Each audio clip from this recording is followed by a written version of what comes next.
Welcome to the Cannabis Equipment News Podcast. Hi, I'm David Manti, and welcome to a new episode of the Cannabis Equipment News Podcast. With me this week is Onell Crawford, host of the Cannabis Related podcast and an industry consultant, particularly with vapes. Now, before we get started, I've got housekeeping before the housekeeping. When we had this interview earlier this week, we ran into a few technical difficulties. Essentially, we lost all my audio and all my video. It's kind of important in the podcast format. However, our producers were able to salvage our conversation in Zoom. So I just wanted to give you a bit of a heads up that the audio might sound a little different. The video is going to look different because, well, there is none. Actually, wait a minute. We have Onell's video, so you're just not going to see me. And really, you're not here for me. You're here for Onell. It's a great conversation with Onell, and I want to make sure that you hear it. Our producers did everything they can to sweeten the audio, and I think it still sounds really good. Now, before we get started, please make sure to like, share, and subscribe to the podcast. You can still help us out a lot by leaving the podcast a positive review on whatever platform you use. If you want to email the podcast, you can reach me at david@cannabisequipmentnews.com with email the podcast in the subject line. You could also subscribe to our daily newsletter and make sure you get it delivered to your inbox first. And now, my conversation with Onell Crawford, podcast host, and I hope I get to be on his podcast as well. Well, Onell, I always like to start with a bit of background, and I know that you have a rich history in the industry, but how was it that you got your start? First of all, I'm going to rip off all of that share, like, subscribe stuff because I don't ask for none of that, but I'm going to totally, I'm kidding. No, you have to. No, do the housekeeping. It's Let's go. I'm stealing it all. Let's go. Where's my people? All right. So how did I get into the industry? Is that the question? Yeah, absolutely.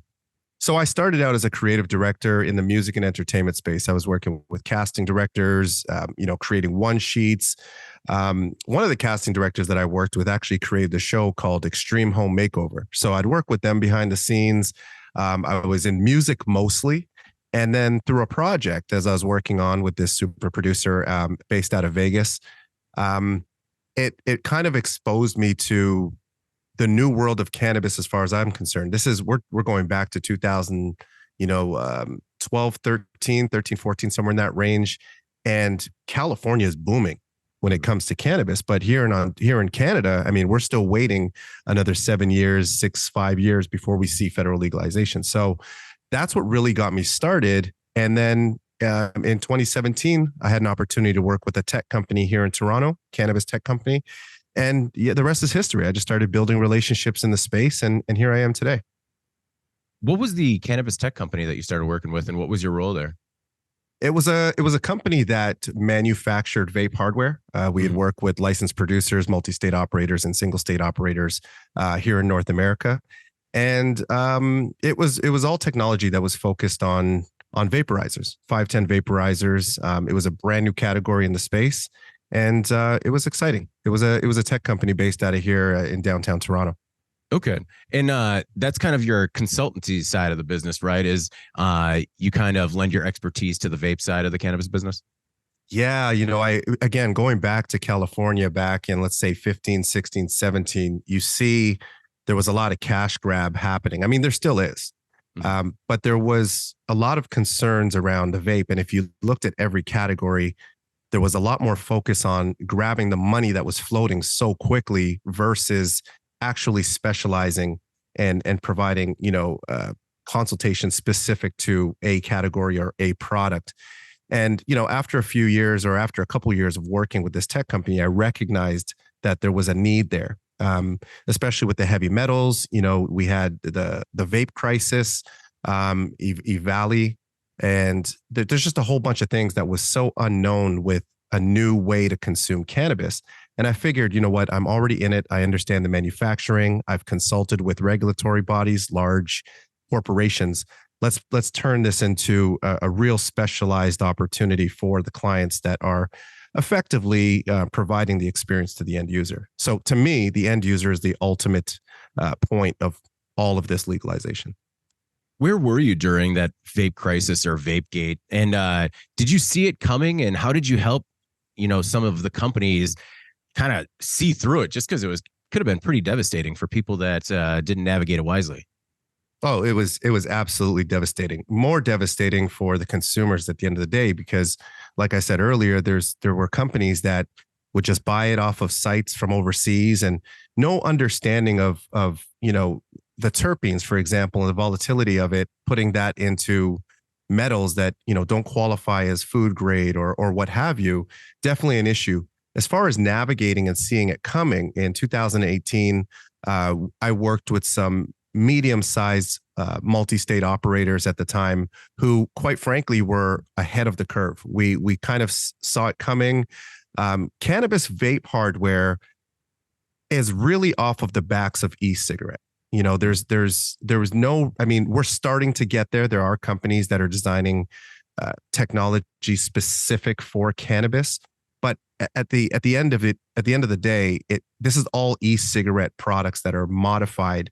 And of course, there's going to be natural problems. You're working with e-juice that doesn't have, the acidity of terpenes and all these other compounds that come out of cannabis, but we're still using that same material. So everything has to change. And I mean, it's evolution, right? We're creating a whole new industry, legal industry, and we're creating new products now that it's legal. So there's going to be challenges, and there were some companies that saw it coming. For those that kind of got nervous about it, which, I mean, it happened. There were a lot of companies that were just like, wow, we're just not going to touch this. There's really an education component. When you're buying anything offline and you don't have the ability to consult with anyone to understand, what are the tools, the quality assurances that go into that product, there's always a risk. So working with companies like this tech company or consulting with me, where at least I have that experience, we can help navigate some of these companies away from using poor products, poor materials, et cetera. What part of your expertise working as a music producer and in the television industry? I wish I was a music producer. No, I worked with, but I'll take the credit. Yeah, okay. We'll edit this and I'll take the credit. Yeah. Okay. Well, the expertise that you gained in that industry, which of it has translated to your work in cannabis? Oh, phenomenal question. So, as you know, a lot of companies are trying to differentiate themselves. And especially in Canada, we have regulations that essentially tell you can't do much with marketing. You can't appeal to kids. You can't appeal to young persons. It can't be colorful. It can't be cartoon. Like, there's very, very stringent rules, especially in comparison to America. But a lot of that creative direction, the ability to foresee products, innovations that we should be looking towards to get the industry moving towards specific products for cannabis. I think my creative side has allowed me to impact positive change on the development of products, or the creative side, just, having companies express their brand identity. So I can help them with that. Also consistency in that branding. I had one experience, for example, where I was working with one of the project managers, and they came to me and asked me if I would ask the customer to accept an off color. And I take that extremely seriously, especially coming from a creative world. And I literally asked the question: if this was Coca-Cola as our client, would you dare ask me to ask them if they would be okay with blood orange red versus their classic red? And once you say it in that manner, you have to remember that every company, big or small, deserves that respect of maintaining consistency in their brand identity. So that's definitely translated into this world as well. It would definitely be a different brand if Coke went blood orange. Yeah, I think so. I don't know if I'd be a fan. The ketchup chips, by the way, it went from I don't know what color that red was to a brownie color, and I stopped buying that ketchup chips. It was off brand. I don't know what happened there. No, it is. It's amazing how just the smallest tweaks can permanently alter a brand. 100%. How did you become, sort of what some say is the most connected man in cannabis? Oh, Drew. That's my guy. Yeah. I love Drew. Drew from Boveda. Drew and I have, gone through these circuits. I mean, every time he was there, I was there. I was there, he was there. And this is going back to, 2017, MJ Biz, one of the largest cannabis conferences in the industry. There are so many good conferences. I'd love to talk to you about some of them. But yeah, I mean, we were always at these events, and I'm an outgoing individual. My goal is to do good business with good people. I'm not hungry for every opportunity. And I think Drew kind of appreciated that and saw that. Drew is the man who coined that phrase. And I'm like, man, I got to live up to this. But I think with all seriousness, being the most connected person is really about trying to help people at the end of the day. The more you want to help people and see success in your network is the more you're going to reach out to people. And I think it just evolved that way. It definitely was by design. I saw this industry as a new opportunity where everybody or most people saw the value in relationships very early. And this industry, I mean, especially in Canada, being legal in 2018, we've just invented the wheel. We don't know about rims yet. We don't know about Pirelli tires. We're just rolling this piece of wood that we've, turned into this cylinder that's rolling, and we're excited. And I think there's so much opportunities down the road, especially when you start building relationships from now. So it's always been important to me to connect, and not everything needs to have a dollar value. Sometimes authenticity just needs to start from making connections for the purpose of being connected and doing good things, right? So is that one of the things I assume that's where it came from. Well, I mean, is that one of the things that kind of drew you into the cannabis industry as you sort of were exposed to it? Is because to me, having exposure to other industries as well, is that cannabis by and large seems like an industry built on doing good business with good people. I mean, it started that way. Yeah. As we call the legacy or the traditional market, that was definitely where the community was. And when you look at the way the legal industry now, it's a lot of business people doing business. Community is, excommunicata in that world that they live in. It's business. And I understand it from a business perspective. There's an opportunity, let's make some money. But this is not pharma, it's not to alcohol, it's not automotive. This is a product, let's call it a product and an industry that has been impacted by deliberate laws, oppressive laws, hatred, racism. People have lost their lives and been separated from their homes. And people are still suffering from that impact. Generationally, people still incarcerated. So when you see that this industry is building like it's just a business, I created socks, let's sell socks. No, this one's much more to the heart. I've seen people personally get arrested. I've seen people's family destroyed, all because of smoking a joint or, getting caught up in something where, over enforcement due to the war on drugs has impacted them. So for me, there was definitely a part of growing up that was familiar with, being in this industry. But now that it's legal, there's an opportunity to do right and create that community again with the right people. Not everyone in this industry are good people. Sure. Well, understand, and I mean, not everyone in any industry are good people. I agree. There's always the people that are just chasing down. Oh yeah, no, understood. Yeah. But do you think that the industry is doing enough? Just because in terms of, I think that the industry does look at the legacy and with some of the social equity initiatives, try and do the right thing, where other industries are just like full steam ahead, profitability only. Where I do feel, even if it's just kind of blowing smoke, I feel like some people are actually trying when it comes to social equity and undoing some of the wrongs of the past.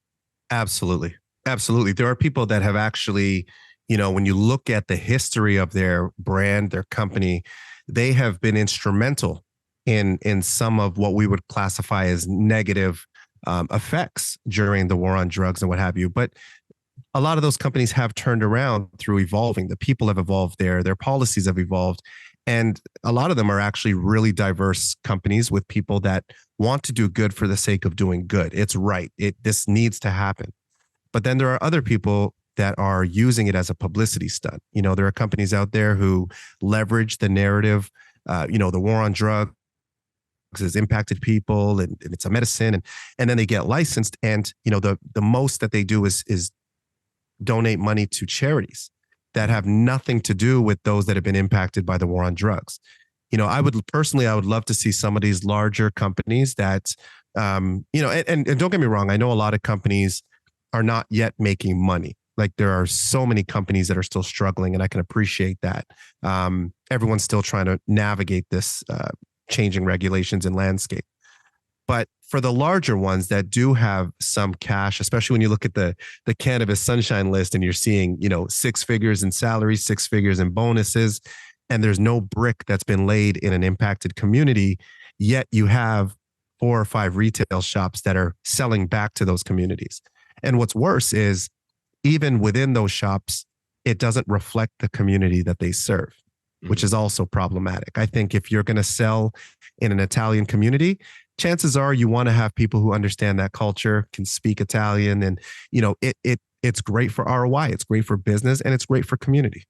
But I don't think everyone in the space is doing it. But there are good people in the space that are making that do have commitments to making change.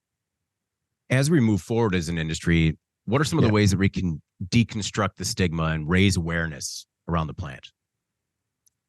We got to do things like this. We got to have podcasts. We got to have media. We got to have independents that are balancing that media conversation. Right now, we look at some of the larger names. I'm not going to throw any names out here. It's not a negative thing, but we have the usual suspects that are talking to the usual suspects.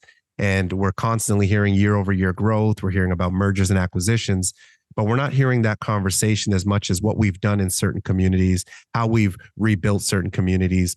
Hiring someone from an impacted community and putting them in a laundry room or in a trim room doesn't diversify your company. Let's start getting some people that have been impacted trained. Let's start bringing them into positions of power to make an impact and help grow the ROI, help grow the market share.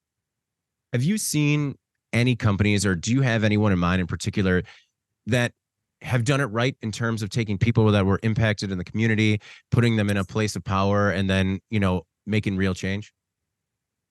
And that's a great question. There are definitely companies out there who have diverse staff, have a diverse culture.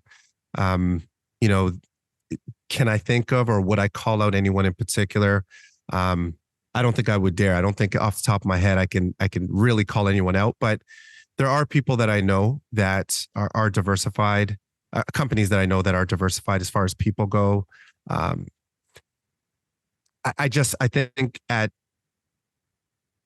think at the point of it all, is there enough is the question, right? Because the impact was a lot. There were a lot of people that have been impacted, and it's not color coded. I grew up in Toronto, and, for every group of 5 people, it's 5 different nationalities, 5 different, they've all been impacted by this plant. So in order to back to your question about destigmatizing, I think we have to start providing conversations that are not focused on smoking weed and getting high, but the benefits of using a topical or, taking CBD for this effect or that effect. I think we just have to expand the conversation around the use so that we can remove the stigma around a particular use, which is smoking.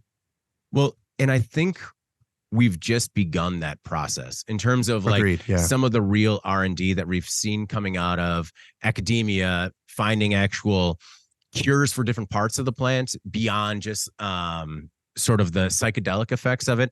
Just because when I hear about how, half of the cannabinoids in the plant still are undiscovered, I mean, that's some real frontier out there that could serve a lot of good outside of just regular intoxication.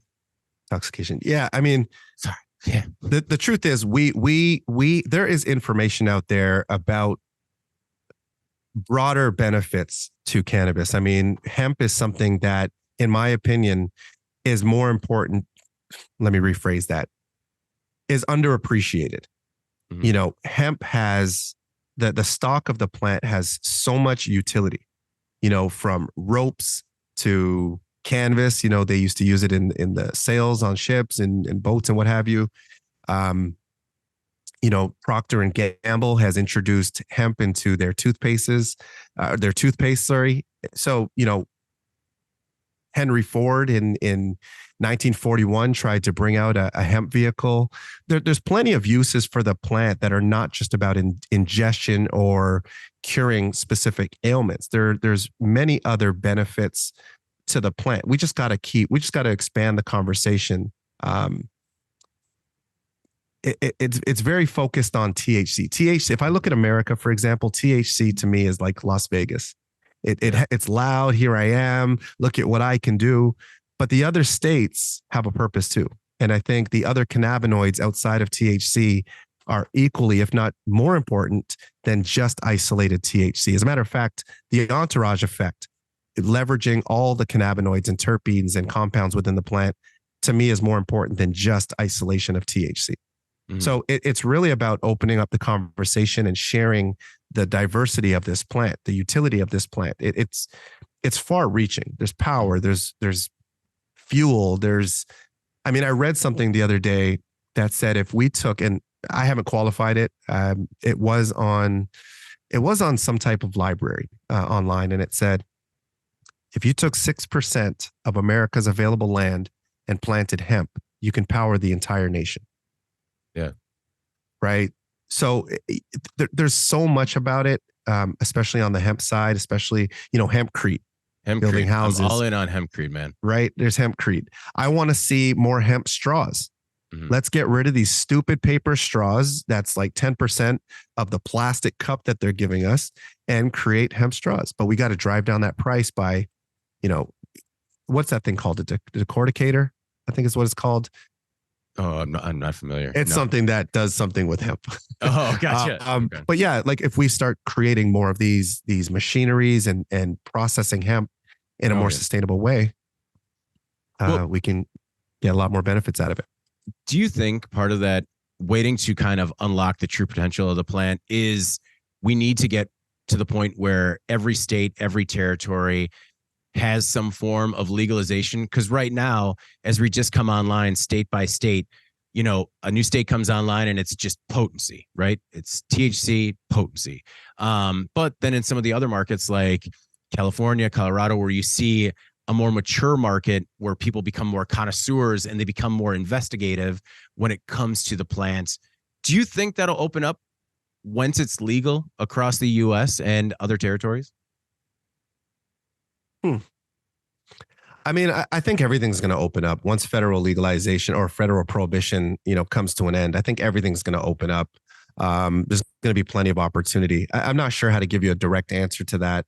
But I do think that in the grand scheme of things, there are organizations and institutes that know more about it than the public knows about it. The NIH has been talking about it for a while. It's been a part of the U.S. pharmacopoeia since 1850s. So the University of Mississippi has been doing research since the 60s, I believe. So there's a lot more information on how to use this that's out there. I think just like banking, there are people and companies that are hesitant to continue to explore, to open up that conversation. It's still somewhat, as you mentioned earlier, stigmatized. And I think we got to first do what we're doing by elevating the conversation, expanding it, talking about hemp and topicals and capsules, and moving away from just talking about smoking weed. And I think we'll be able to see a lot more benefits out of this plant. In your opinion, do you think we've reached the pinnacle of cannabis interest in the United States? I don't have an opinion. I'm just kidding. Of course I have an opinion. No way. I think there's so much more to go. First I look at this like, if you want to look at this like a mountain, we're climbing the mountain everywhere. 190 plus countries in the world. 2 are essentially federally legal, Canada and Uruguay. The United States is right on the cusp of legalization. I say that hesitantly. The current president and the candidates, I don't know, but there's so much more. There's so much more to discover with this plant. And, once it starts to open up around the world, I think we'll start to see more use and seeing it integrated more and more into our day-to-day lives. I've gone to HomeSense and I've seen candles that are using hemp. Like I said, Procter and Gamble is using toothpaste with hemp. It's a slow crawl, but I think there's a lot more that we can include. Porsche in 2019 introduced their what was it, their GT4 Cayman track car. They removed all their carbon fiber and used hemp and flaxseed.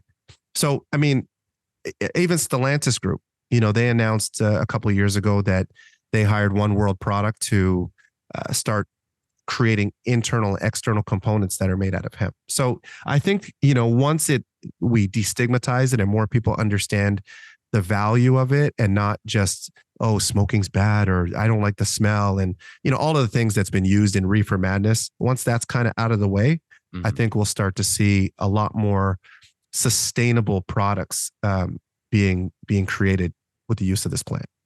Do you think it's going to take a generational shift to get away from that reefer madness, dare mentality, just because it was so indoctrinated into our brains that our generation just can't see through it? I think there's going to be I think there's a bit of that, 100%. I think just like many things, it just needs to phase out as we change laws and ideologies and become more accepting and inclusive. I think it'll phase out over time. But I also see that there are people of the baby boomer generation that are accepting of cannabis. We live in a world right now where, just like your podcast and my podcast and some of these other great people that are providing, good information on it, I think having this type of information is allowing those baby boomers to say, maybe it's not so bad, especially when you have things like topicals for joint pains or other products that are, again, away from just consumption and smoking specifically.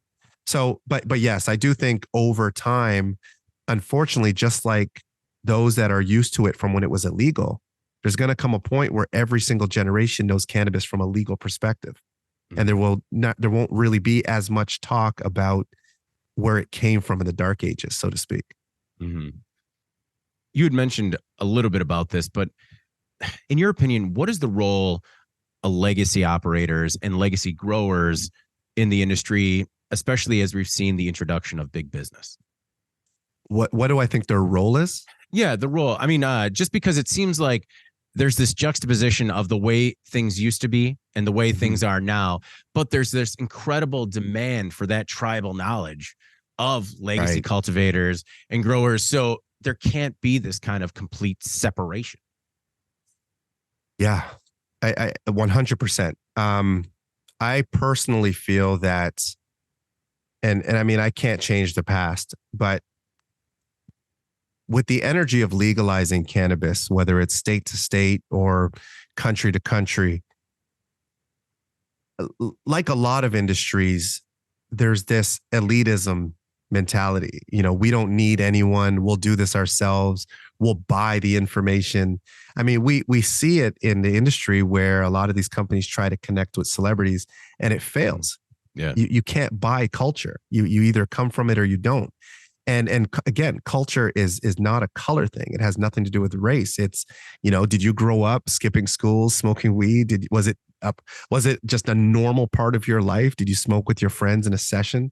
And when you're, you could be the best CEO in the world.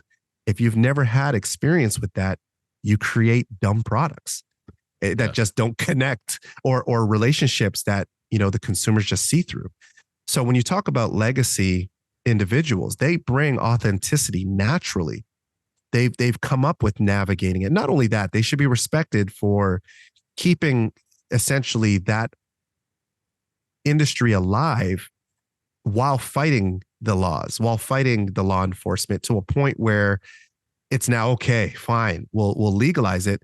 Well, if you're going to give them certain credits, like allow them to come in and get licenses and social equity goes to, legacy and impacted people, you should be bringing them closer to the table to learn from them, the genetics and how to grow, how to create repeatable experiences. And I see that there's this corporate mentality and this legacy mentality, and that it's water and oil a lot of times. But I feel that if they were respected more and brought to the table, they can share a lot of that knowledge and authenticity with these corporations And honestly, it'll translate into being more connected with the community. On your consultant side of the business, do you run into problems with authenticity a lot? And how do you help clients navigate that to try and find like a true voice?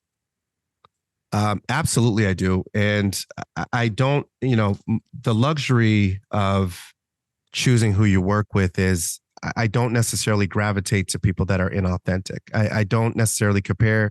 Sorry, it's irrelevant how big you are. As a matter of fact, a lot of times the bigger you are, the thicker the red tape, and a lot of egos that you got to deal with. I'll give you an example. I put together a deal. I won't mention it, and the deal was, let me help you with your vape strategy as you move forward. And the response was, to speak with their head of the laboratory, their lab technician.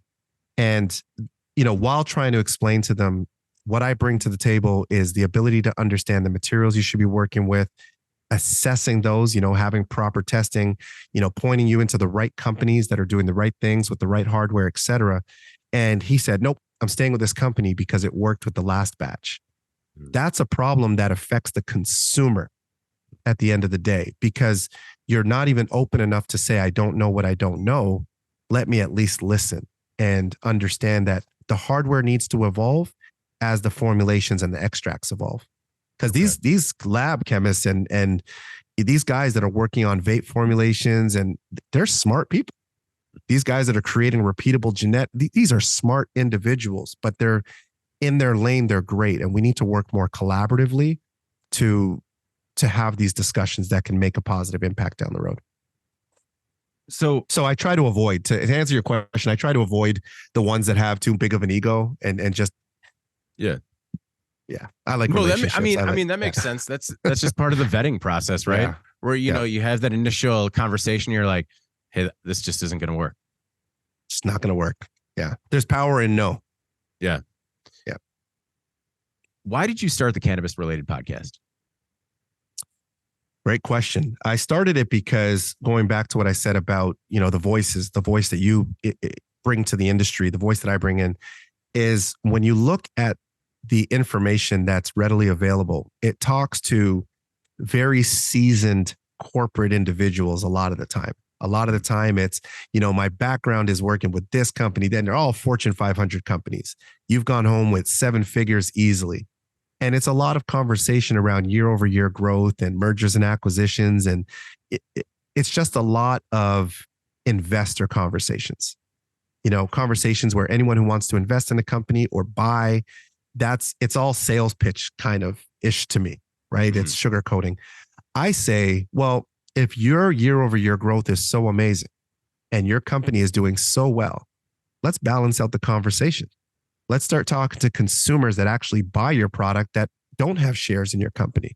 Let's start getting real feedback from real people.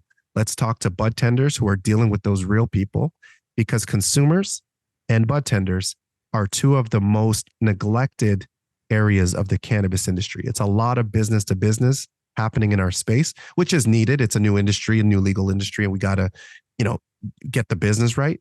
But we can't forget the people we're doing this for, which is the consumers. And I don't find any platforms out there that are really talking to the consumers and seeing what their experience is. Plenty of product on the shelf, but where's all the consumer feedback? So, where's the focus groups? I haven't seen one focus group that said, tell me what you loved before it was legal. Well, it's just, go ahead. Do you think part of that, though, is because a lot of these companies are founded by people that have been in the legacy market? I mean, just because from some of the people that I've spoken with, a lot of times the focus group or the R&D, it's everybody in house where, it's an after hours focus group. Agreed. So if we have a group of people, let's say 5 people, and all of us like cannabis, we're not going to destigmatize anything because we're all going to agree with each other. So how are we going to all get outside of our own box and our own thoughts if we're not including other people that have other opinions? I find that, even if the company is designed and developed by legacy individuals, I think that's more to the culture, more to what the market may actually want, because they come from it. Whether it's at a street level or what have you. A lot of these legacy guys have had the authentic experience of good cannabis, good products, and they know what their group of people want. But we're comparing that to people who came from Wall Street, who have never smoked a joint in their life, and they're trying to put out the best cannabis, and it just doesn't work or translate, right? And I don't know. What do you think? I don't know. That's my thoughts on it. I think that I am constantly amazed when new consumers at any age group finally try the product, find one that works for them, and how it blows their mind. And so there needs to be a better way of introducing products to people that are curious, that isn't just people kind of walking into a dispensary on a whim, or, eating a brownie out of the wrong tray at a family gathering.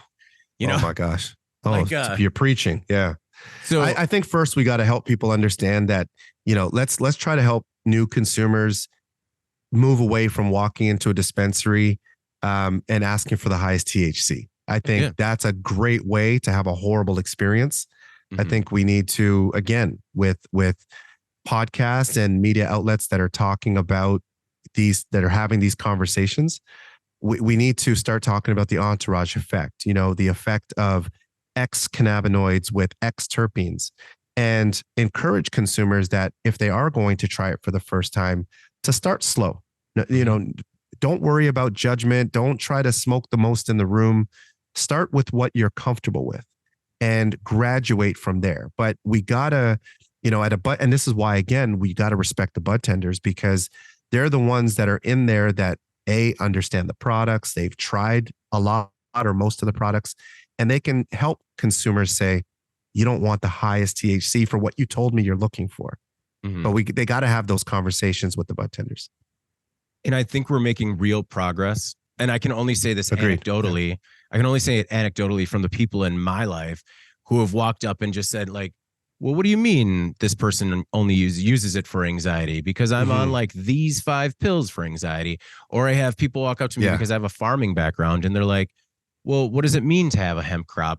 And that curiosity, I think, is going to be the bridge to the next phase of the industry. And I do think part of that, you talk about the boomers, they're kind of pushing it a little bit from the top down, just because at the end of the day, they just want to be comfortable and, out of pain.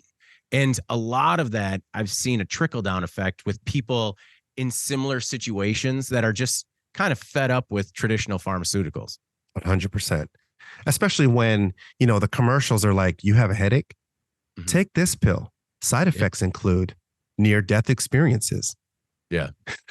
Extreme harmful bowel movements. Like it's just, the cons far outweigh the pros of a lot of the traditional medicine that we use, when really this plant can alleviate. I mean, a lot of companies know this. You go back into, I forgot what it was, Sears and something back in like the 1800s. They sold cocaine with syringes for $1.50.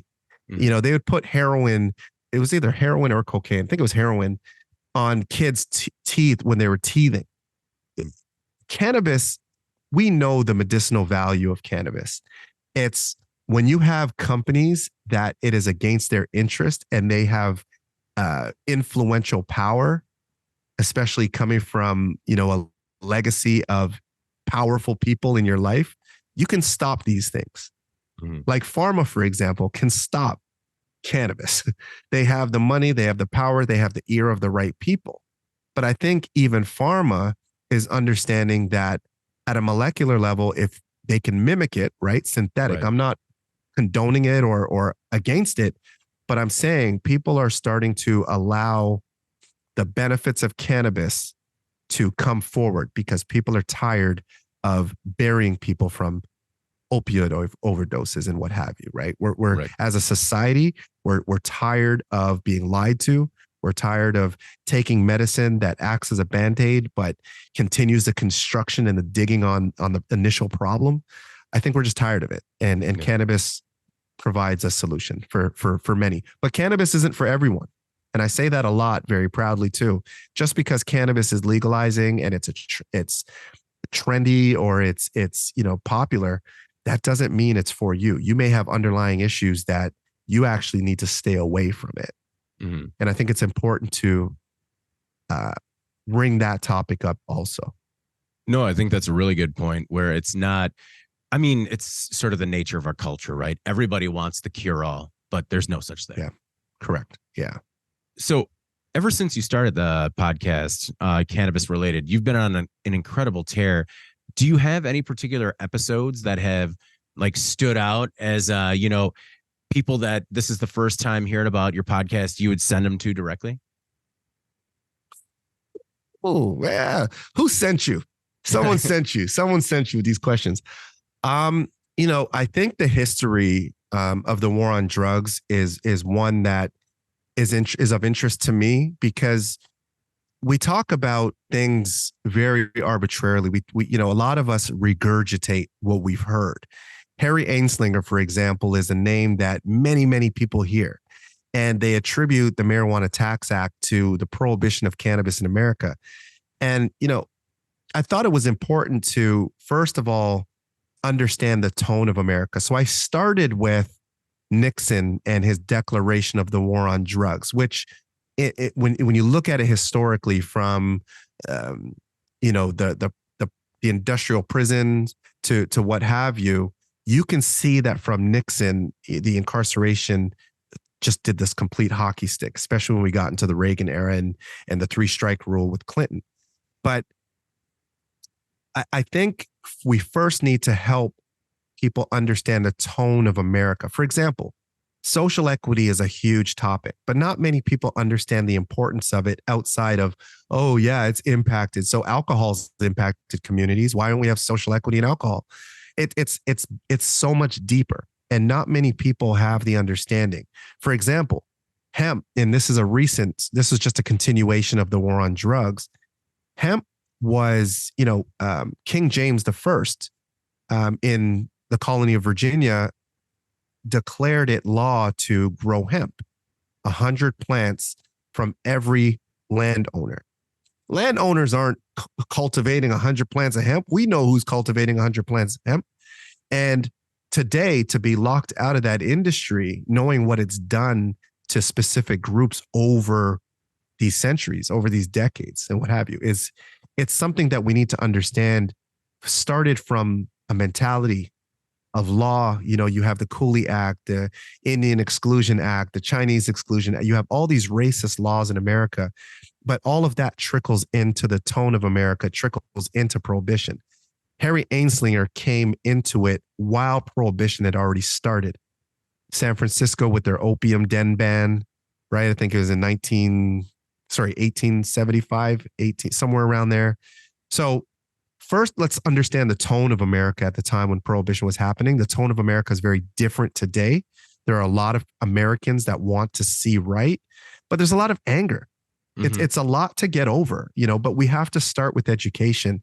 So understanding the war on drugs is one of the first ones I would point people to.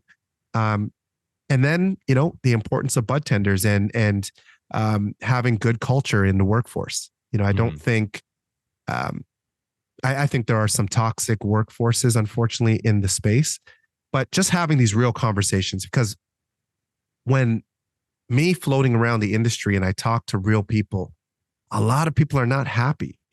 They're not treated fairly in the space. And again, this has nothing to do with color. And we saw the exodus during the COVID crisis. We saw a whole bunch of people just completely exiting the cannabis industry. And a lot of it had to do with their treatment. People were being fired arbitrarily and what have you. So yeah, I point to the war on drugs just to get people started on the podcast. But great question. Great question. Do you Someone's trying to get me. with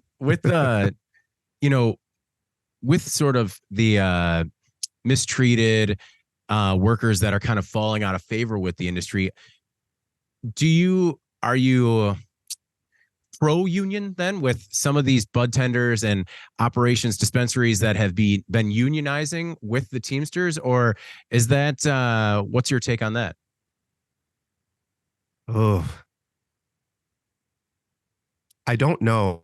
And unfortunately, that there's like everything, right? Without proper management, good things can go bad and bad things can end up going well. I think it really depends. Do I think there needs to be some governance? Yes, I think people are not getting what they truly deserve in the space in general. Like I said, there are some companies out there that, and these are real conversations that I had with people. These people will, I say die loosely, but they're down for their company. Their company is extremely, there's a hardware company I was just talking to. I won't mention their name, but they just told me the other day, they're like, we don't even do job descriptions. We hire good people for gaps in our business. And it's a very diverse business. You look at their portfolio of employees, and I think I like that. But some companies, they don't treat you well, and they almost deserve to have unionization to keep things up and hold people accountable and protect the employees, quite frankly. Yeah.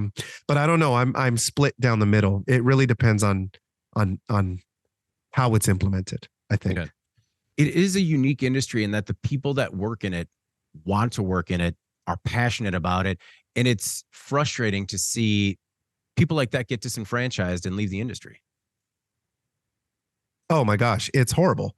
If you go on LinkedIn and you look at I know good people, but if you look at some people on LinkedIn, you look at their history and it's like 6 months at this company, 8 months at this company, a year at this company.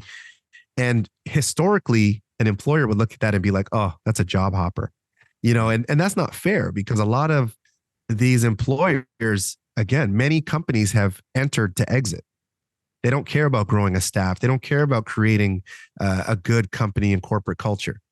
They're just in it to get their investors their money, take their money and merger and acquisition, and I'm out the game. But I think there are many, many, many people, and bartenders included, managers included, we put forth great qualities and skills and push this industry forward. But I don't think, I think there's room for improvement at the end of the day. Okay.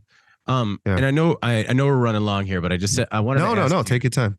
I wanted to ask you, so right now it seems like we're kind of going through a dark time in cannabis in terms of economically, but do you see any bright spots? Wow.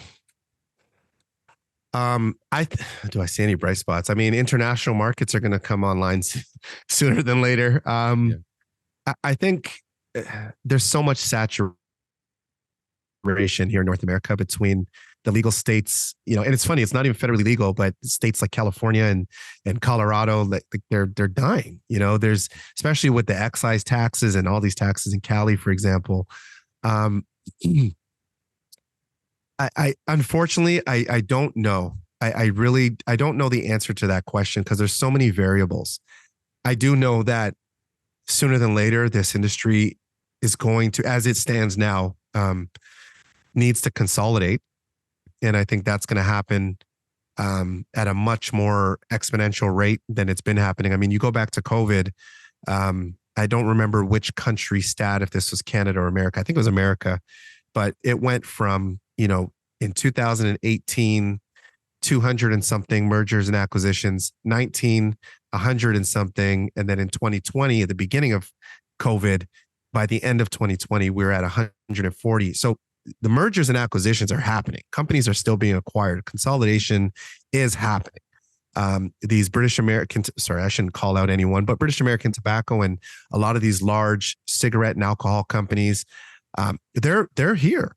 They're watching, and they're doing what they've done well in their own industry, which is take their time and put support where they need support to further this industry. But they're going to come in eventually. They got the money, the long money, the strong money, the old money to come in and help consolidate this. And I think, unfortunately, things will regulate a little better when there's not so much noise. There are companies in California, again, I won't mention any names, that it's the whole company is just a complete hypocrisy, and they need to go. They need to go. And I know there's energies out there that are pushing them out, because the word on the street is communities are tired of of these corporations that are selling into their communities and not even having any kind of positive community engagement with those people. So I hope, my hope would be the consumer would find out who the craft grower is, who the authentic grower is behind brands, and support the craft, the micro, the smaller guys. I'm not saying don't support the bigger guys, but if they're inauthentic and they're just in it to sell cannabis, like they're selling t-shirts and socks, this isn't the right business for that. This is a community driven type of product. You had mentioned trade shows earlier. Do you plan on going to MJ Biz this year? MJ Biz. Ooh, I haven't been to MJ Biz since 2019. I'd love to go. Obviously, COVID discontinued my traveling at that time. I don't know. Is it in Vegas this year again? I would imagine. Yeah. Is it in December? Vegas or in November? like late November and maybe a couple days in December. Yeah. I would like to go. It's definitely a great place to meet and connect with new brands that are kind of getting started and old friends and old faces. But Hall of Flowers is one of my favorite. Comparatively, I look at MJ. I mean, MJ Biz is a great representative of Vegas itself, right? It's glitz and glams. There's all kinds of the most expensive and extravagant, flashing lights to come into my booth. But Hall of Flowers kind of stripped all that away. And they're just kind of like, look, sell your product and, do your best to sell the product. We don't need, 20 by 20 booths set up just to attract someone to buy a product. But MJ Unpacked is a good one. I like those guys. They're, focused on investors and helping to grow the industry. But back to your question, I'm hoping on it. We're at a maybe right now. I'm hoping on it. Okay. Yeah. Well, hey, if that maybe turns to a yes, it'd be great to see it on there. Likewise. Yeah, absolutely. I would love to turn that to a yes. Traveling is good. I'm good to travel now. The restrictions aren't the same. And I don't know, maybe we'll plan on it. Excellent. We'll get the entire Title League team out there and we'll make a day of it. Well, I know that I've taken a lot of your time today and I really do appreciate your expertise on the industry. But before we get out of here, is there anything else that you'd like to share or anything in particular you'd like the Cannabis Equipment News audience to know about yourself or cannabis related? I was actually I was going to flip this around and ask a little bit about you and let's tell a little bit about what you got. But I know what you're doing. I'm your guest and I appreciate it. We got to get you on my show so I can pepper you with all these questions and see what you got going on. Cause like I said, what I've heard and what I've seen, you guys have a great platform here. You're talking to the right people, Entex Equipment, we learned about them. And a lot of clients that I talk to, especially in the international markets, they love that equipment. People there are great. And this is how I got to learn about you. So, I'm grateful and I want to learn more about you also. I don't know. I think if you're looking to have conversations that are authentic and you want to participate, I have no problem bringing the average consumer on the podcast to talk about their life experience. Feel free to check us out on Cannabis Related. We're on all major streaming platforms, Spotify, iHeartRadio, Deezer, you name it. And, I think the one thing that I want to tell people is let's be responsible and be respectful as we're growing the cannabis industry. For example, we've argued that we've been oppressed. We're not allowed to express ourselves with the plant. And now that we're moving into a world that's legal, let's respect those people who still don't want to smell cannabis or be, clouded by, a group of people that are just smoking irresponsibly around other people. Let's just be respectful of others in our spaces. And, if you are a first time user or you're canna-curious, as we say, you want to start slow, have people around you that you trust, that you can depend on if you start feeling away or what have you. But always, always, always start slow. You're not trying to impress anyone. Start slow, start with products. And I do recommend full spectrum products just because it's a better experience than, isolated THC in my perspective. But that's it. Come check us out. Cannabis Related. Yeah. I agree with you there on both full and whole spectrum products. And I think that if everyone could just be a little bit more responsible and respectful, the culture could go a long way pretty fast. Yeah, I agree. And We have to start. We have to finally. I mean, we're in 2023. The old way wasn't working, right? We got to be respectful to each other. We got to treat people good. Color is in a book. Like, let's start treating people. Let's start treating people well, right? Let's work together as a community. Let's build the cannabis community. Let's educate people, and let's just do right. The fighting. We gotta move beyond that, man. It's time. I would love to be on your podcast. I look forward Let's go. I look forward to the tables turning. Let's go. All right. But thank you again, Onell, for being on the podcast. I really do appreciate it. 100%. I appreciate you. Thanks for bringing me on, David. Much appreciated. Thank you so much. All right. Well, before we get out of here, please make sure to like, share, and subscribe to the podcast. You could also help us out a lot by leaving the podcast a positive review on whatever platform you use. If you want to email the podcast, you can reach me at david@cannabisequipmentnews.com with email the podcast in the subject line. You can also subscribe to our daily newsletter and make sure you get it delivered to your inbox first. For Onell Crawford, host of the Cannabis Related podcast, which I highly encourage you subscribe to right now, I'm David Manti. This is the Cannabis Equipment News Podcast, and we'll see you next week. Let's go. Thank you for listening to the Cannabis Equipment News Podcast.